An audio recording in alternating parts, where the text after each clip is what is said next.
We're back. I'm excited. It took me a little bit longer, but this round is pretty good. It's hard. It's pretty hard, pretty difficulty, and I hope you enjoy it as much as I do. The stream was not complete for the girls round, so I waited for the complete male stream. You can find the stream descriptions in the description down below. So let's get into it. Let's start with Tomoa Narasaki.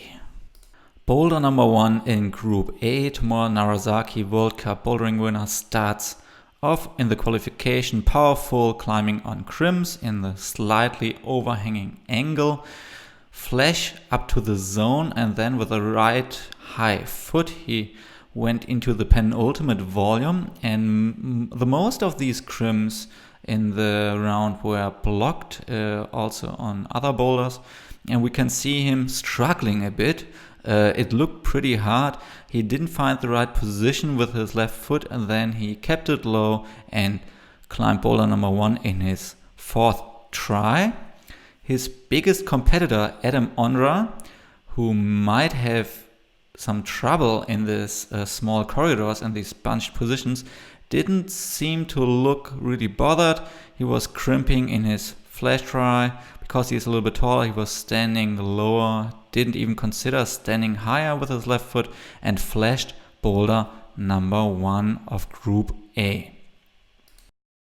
We've seen it at the women's qualification. Whenever there's a powerful problem in the beginning, the other group has a slightly slower, less powerful problem, and we can see it here again. Group B started with this mean flat hold slab. We can see these holds are from flat hold, dual text, and Kokoro Fujii. I think it's his 2nd try, but I didn't see him falling on his 1st try. Climbed the slab, and now we can see the whole climbed by Yoshiyuki Ogata from Team Japan as well. We can see that he's crimping these footholds, leaning into this mini board, which is dual text as well. So you have to find the right body position and shift your hip to the right so you can use it as a side pull. And the secret is to bump up with your right hand into the really bad, really worse hold, the penultimate. Sit on your left heel, get the right toe out, and match the last hold. It looks easy, but I can tell you these were the only 2 tops we were able to see on this slab. Just millimeters were deciding whether you can do this move or not. We can see Yoshiyuki on the left side.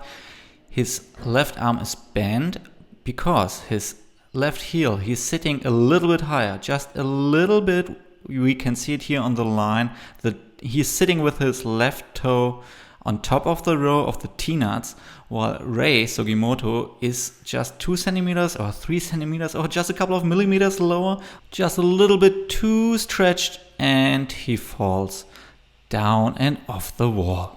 Reigning world champ Kai Harada slipped off with his heel, tried to do it again, wasn't able to do it. Jernej Kruder really stretched, was able to reach the top hold of the screw-on, but wasn't able to bump from there with his heel into the mini board. On the other hand, Group A's 2nd boulder was a slow slab. Instead of the 1st boulder, we see Tomoa Narasaki. First, this little tricky start to find the right body position, not utterly hard. I think these are new illusion holds, if I've seen the logo correctly. They look like cut in half tubes. They look really good. It didn't really bother him. I think a flash and boulder number 2. I think the setters got the difficulty quite well, because boulder number 2 for Group B was the powerful physical one on small tiny crims as well, from Wata, dual text from Germany, 30% epoxy resin, whatever, recyclable. Anyway, we see Yoshiyuki Ogata here on the upper section, which was definitely the crux, because you could climb it many different ways. He decided in the try after this just to go for the top hold and to jump. If you wanted to use all crims, it looked a little bit harder.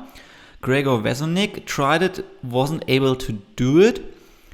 The first starter to use all the crims was Rei Sugimoto, and he stuck the boulder. I think in his second try, you could also do it like Nathan Phillips here, cross underneath with a heel hook on the left, looked like a safe method, release heel hook and jump to the top.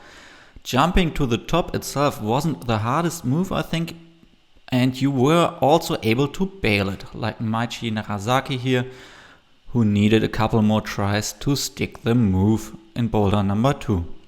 As mentioned before, the boulders were quite hard. The easiest boulders were boulder A3 and B3, really similar, with a sideways jump to the right or to the left. We've seen the French team here, Mikhail unfortunately failing, while Manu flashed boulder number A3.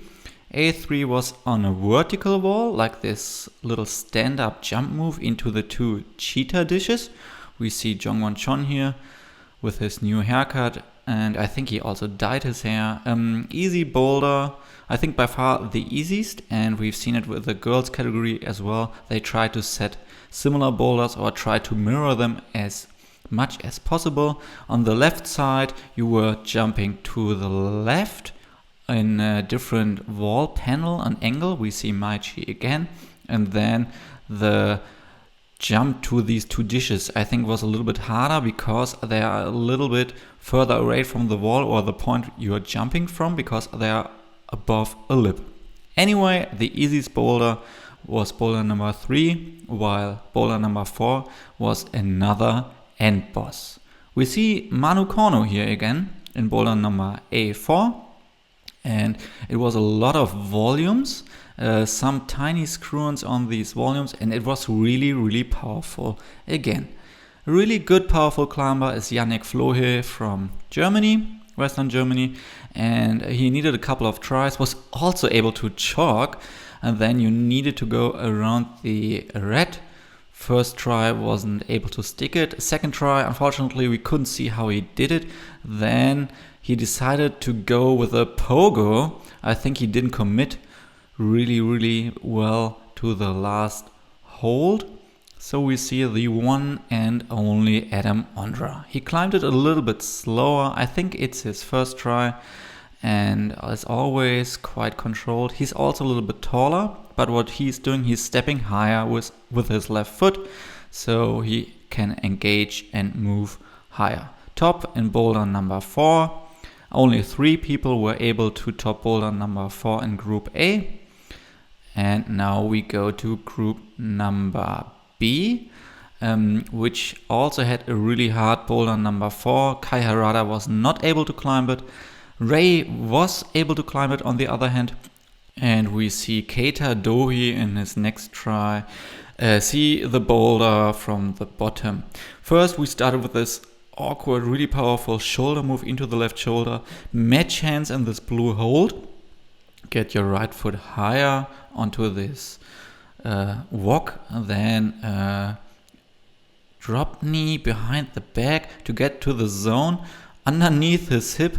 He can't even see it. Matching feet in this heel hook, and then really powerful to get your right foot higher and to the top. As mentioned before, this block is mirrored, and I think it's a little bit easier on the group B, because of the left hand hold which Kai holds onto is around a lip, around on a different angle again compared to the pink hold on the right panel, which is boulder number A5. Tomoa Narasaki was not able to secure a zone on this one, and I think in group number B, the same boulder with an easier version, 4 people were able to top it, while in group number A, only Adam Ondra was able to top it.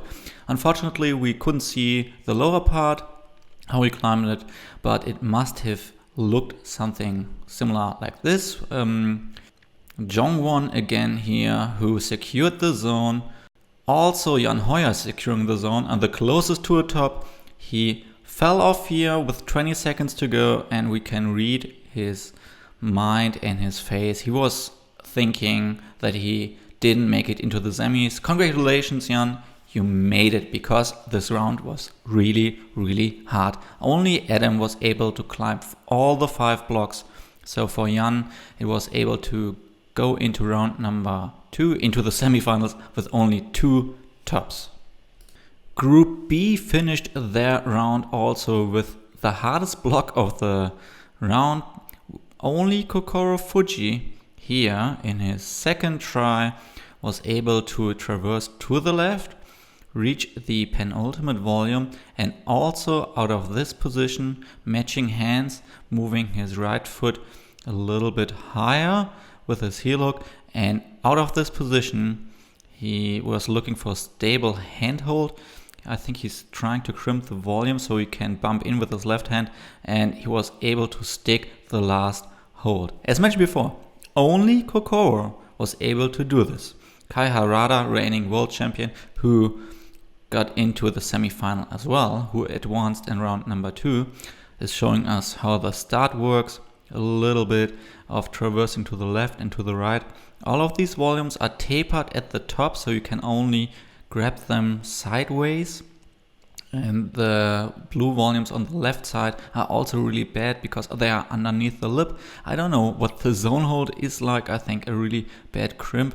But the main actor was this penultimate volume, which was maybe, like some people might argue, it had a lot of a really bad friction. On the other hand, Michael Mayhem was able to hold on to it for a long time, and he wasn't one of the early starters. He started in midfield. Unfortunately, he didn't find the right body position with the heel hook to get the move and do the boulder, and so only Kokoro was able to send it. No Alex Megos, no Anže Perhansk, no Mikael Mawem. This was a really tough and hard round. This is the World Championship qualification, and a couple of competitors advanced to semifinals with only 2 tops. Semifinals tomorrow morning, Tuesday, 5:45 a.m. European time. All my other viewers and listeners, sorry, I don't know anything anymore about the time regarding the world. Please take a look at the IFSC homepage. My big favorite is still Tomoa Narasaki. Who wants to bet against me? Please bet against me. I think the boulders were hard enough, beautiful enough, and they had a really good mix, and we could see that this is an awesome split we got right here. Only one climber able to climb 5 boulders, the one and only Adam Ondra. So thank you for watching, thank you for listening. Nikki out, have a great day, bye bye.